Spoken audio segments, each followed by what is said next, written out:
আসসালামু আলাইকুম ওয়া রাহমাতুল্লাহ। বিসমিল্লাহির রহমানির রহিম।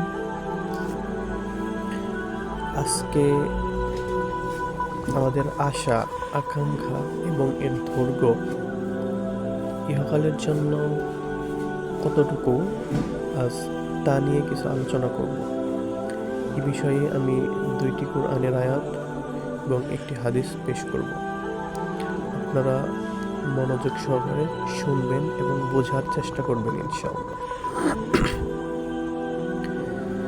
আল্লাহর বাণী, যে ব্যক্তিকে জাহান্নামের আগুন হতে রক্ষা করা হলো এবং জান্নাতে দাখিল করা হলো, অবশ্যই সে ব্যক্তি সফলকাম হলো।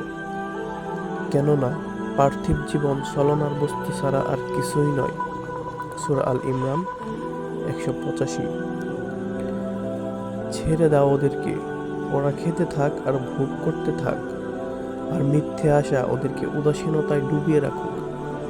শীঘ্রই ওরা ওদের আমলের পরিণতি জানতে পারবে। সূরা আল হিজর 3 নম্বর আয়াত।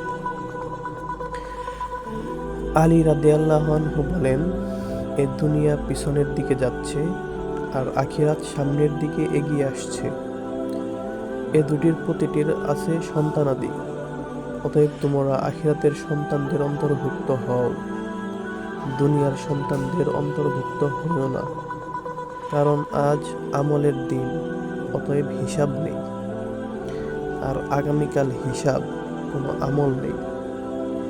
যারা সতর্ক হয়ে জীবিকা নির্বাহ করে তারা পরকালের সন্তান, আর হিসাব ছাড়াই যারা জীবিকা নির্বাহ করে তারা ইহকালের সন্তান।